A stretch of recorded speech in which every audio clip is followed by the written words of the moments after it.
Well, greetings. Today is rather special because this is the final webinar that is going to be released this year. And in a moment, when you get a chance to see what the title slide is, you'll understand why. And it's because strategic planning is something that, is very important. And as we're getting ready to start a new year, there's a really good chance that a lot of us have made New Year's resolutions. We're thinking a little further ahead, like, okay, I want to do this differently this year than I did this past year. So in essence, by default, every time we get to this time of year in the calendar, we engage in some form of strategic planning.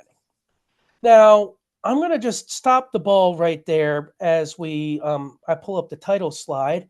And I just wanted to share for a moment that strategic planning, when it comes to getting a business ready for sale, is crucial because this is where a buyer is going to come in and they're going to feel like, okay, yes, I can see the direction that you're going. Now, what strategic planning is not, is it's not basically getting up and having a wish list. I remember years ago leading a board through a strategic planning session, and there was this one board member who's like, "Yeah, I've always thought we needed to do this, and nobody wanted to do it." And no, they actually had never said that, and no, they contributed diddly squat to the session. But what it wound up being is no matter how I tried to direct it, it wound up basically becoming a glorified, we want to do this, we wanted to do this, just throwing stuff out. Well, developing this wish list is not the way that you go about strategic planning. Strategic planning is a lot more than just saying, hey, let's do this, and this, or let's try this next year. Strategic planning has an element of that, but you need to figure out how you're going to get there. So, with that having been said, let's dive in to this webinar on strategic planning and how we are going to be successful in the not only this year but in the coming years, because really strategic plans, it's not necessarily about thinking ahead to next year. It's thinking ahead 5 years, possibly 10, 15, 20 years, whatever it is. But basically, you're trying to think ahead and plan for it. Now, um, the exit value problem and how does it relate to um, exit planning? Well, what you need to do is you need to understand the true cost of an exit. And as you see, you know, many business owners are unaware that inadequate strategic planning can lead to a 30 to 40% reduction in the sale price, and it could result in a significantly longer sales timeline than anticipated. Now, you might think, well, wait a minute. How does this work? Is it clear that, you know, is there a document for strategic planning that every buyer wants? Well, what you need to understand is when it comes to businesses, a lot of work that I do as a COO is interrelated.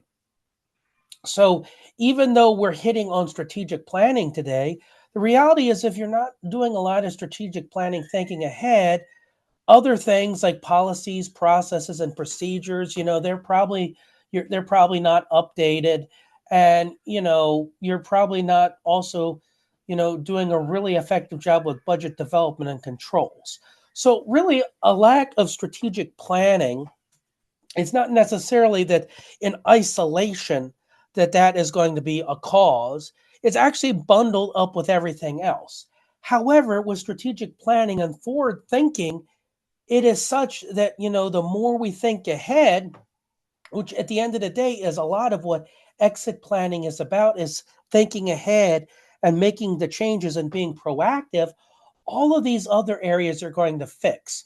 So even though you might not be able to technically say that, yeah, this is going to result in a large valuation here, the fact is, if you are doing effective strategic planning at every level, it is going to clear up a lot of those issues, because a lot of the other issues that are involved, like I had mentioned, they will clear up with effective strategic planning.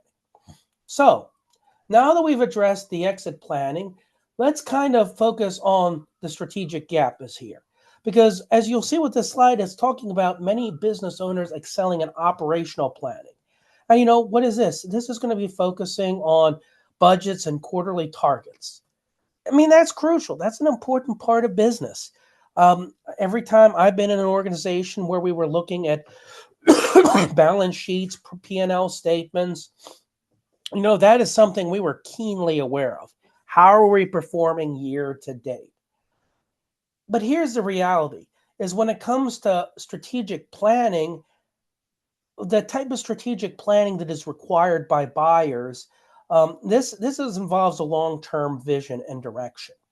Case in point, this process that I'm involved in, it can take 3 to 5 years. It may take even more. The reality is, when it comes to exit planning is very much strategic planning. And while there are going to be some elements of strategic planning that as we go along will, no longer begin to look like exit planning, the reality is strategic planning has a very, very, very, very important component that takes place in exit planning. So what we need to realize is understanding that there's a big difference between strategic planning and your day-to-day operational planning. You got to still plan operationally, and ideally, you're going to start handing this off to other people so you don't have to be involved in the day-to-day operations. That's really the first effective um, part of strategic planning. But what we need to do is we need to make sure that, as we're moving in this direction, the business needs to be prepared for founder to be able to be completely divested from owner or founder dependence. And if we can get the business to that point, we will be in great shape. And that really is what the goal needs to be with strategic planning. Okay, so now that we've laid this out, let's take a look at the different layers of strategic planning. And the first layer that we're going to come to is the vision and positioning. This is kind of where the wish list comes in, where it's like, okay, where do you want to be? What do you want to be? I mean, a good example of how you might do this is, let's say, okay, let's take a town. Let's say you're located in, let's say, Columbia, South Carolina, for lack of a better word. Okay, what is Columbia going to look like in 5 years? Well, that's where you're going to, kind of look at demographic information, people who are moving to town. And, what you might discover is that the market that you serve is going to be exploding over the course of the next 5 years. Well, what are you going to need to be able to better position yourself, better service those people? This is the type of work that you do when it comes to vision and positioning. You're really trying to figure out what your future relevance is going to be. And in order to, be very strategic about that, you need to understand how things are developing. Obviously, I used on the local level.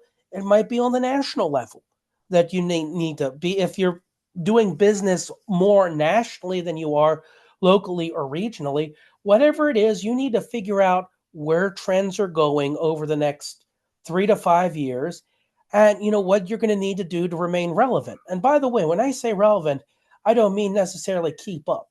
Ideally, with strategic planning, you need to be thinking ahead, thinking, okay, how can we become the leading economic indicator in our industry? How can we really get this built out?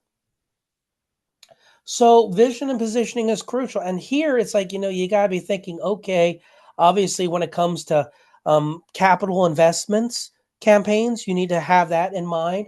You need to be thinking about, say, for example, okay, what does our workforce going to need to be? Are we going to need to increase it? Are we going to need to, like, maybe restructure departments just because of the fact that the volume's not going to be able to handle it? In other words, you need to be thinking big, and you need to be thinking at 30,000 foot view for this stage.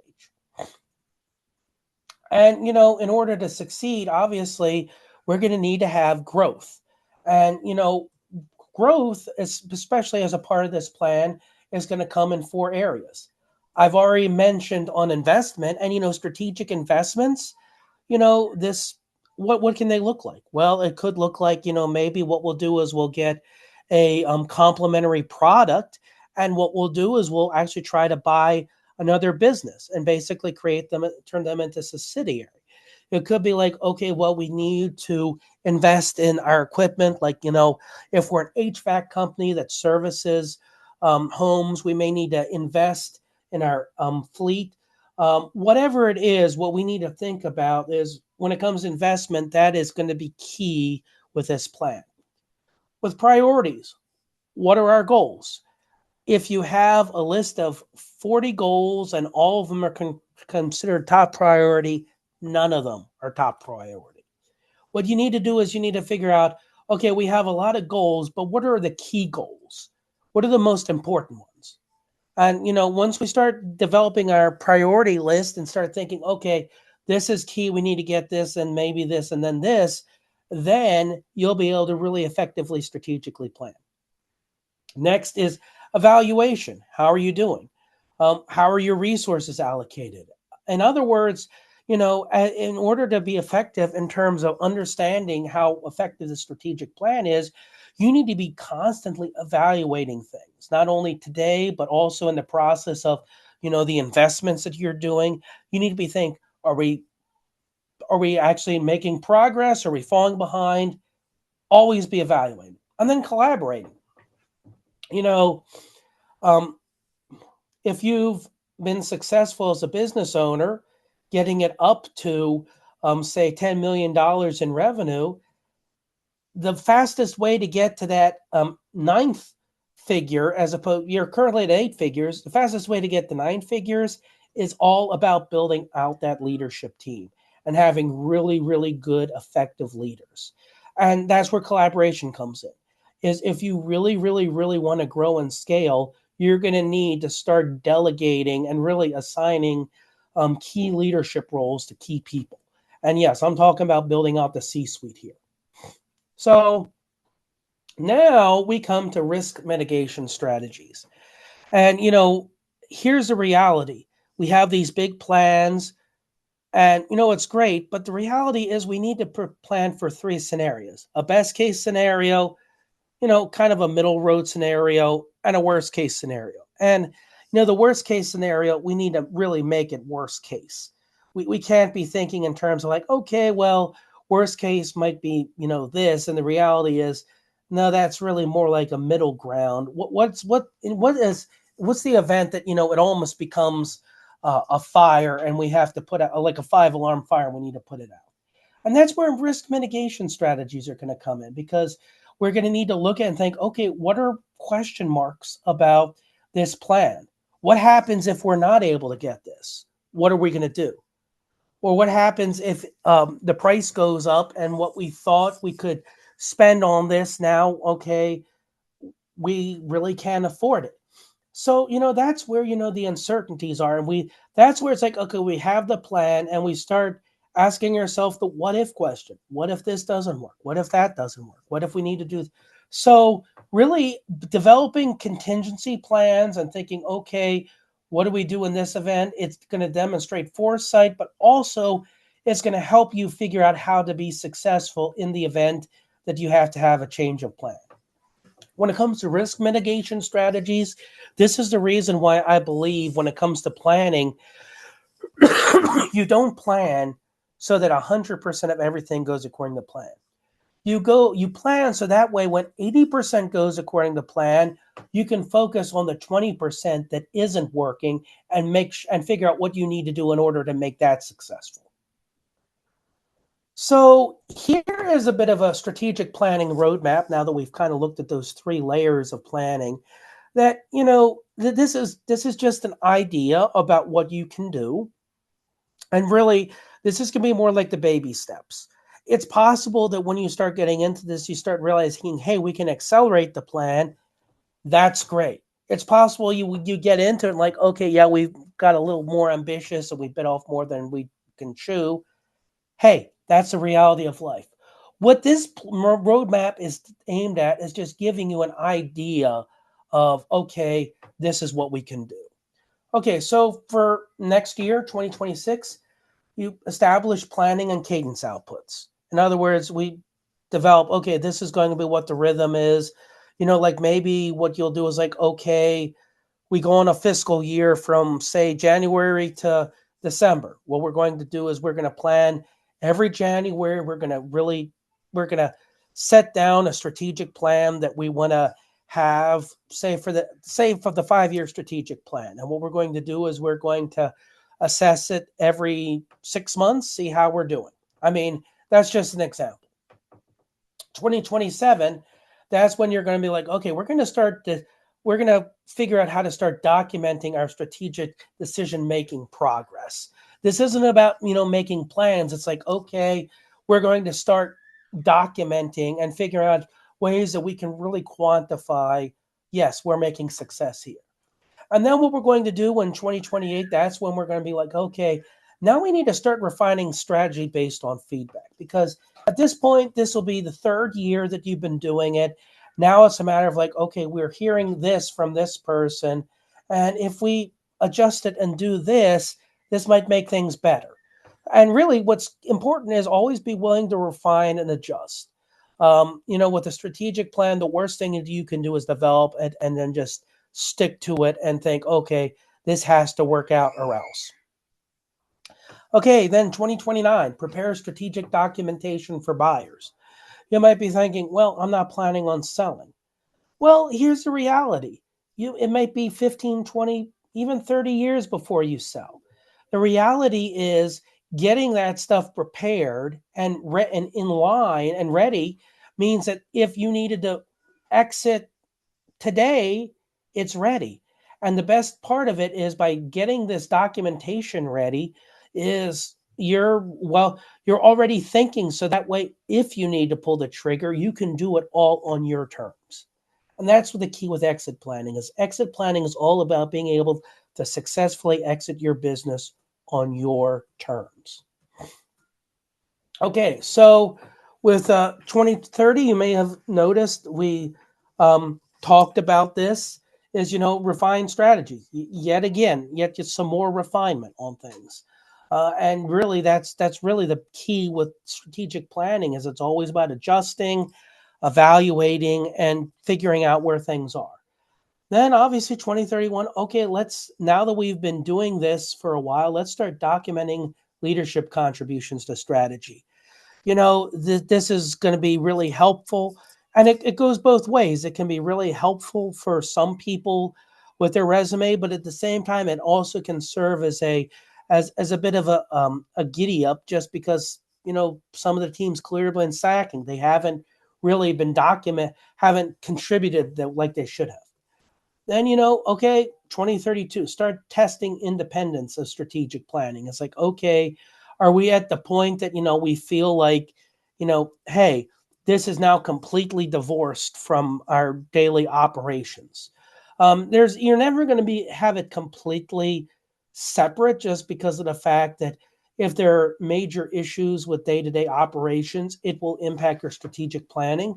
But if you can get to the point where now it's like, okay, we have this down to a science, so that way, our strategic planning really is not going to be impacted substantially by issues with day-to-day operations. You're in great shape. Again, you'll never quite get there, but if you can start testing it and start seeing like, yes, this has very clearly happened, you're good. And then, hey, maybe 2033, preparing for a market presentation. You might think, okay, hey, you may have been so successful that you may actually even be thinking about, hey, we could go public with this business. That's obviously a very ambitious goal, and I'm not necessarily going to say that should be the begin all and end all, but you may decide, okay, well, let me get some feelers and see what this business would be valued if we decided to sell it. And if you start preparing for market presentation, again, you don't have to take it to market in 2034, which would be the logical conclusion from this timeline. But again, if you're preparing everything, that way you can do it on your terms. Now you might be looking at this roadmap and thinking, wow, this is all kind of spread out. Well, part of the reason that it's spread out is because in order to get there, there's a lot of other stuff that's going on. You can't be focused on this 24/7. This is the type of stuff that you will work on, maybe in special sessions over the course of the year. So you'll be working on this progressively.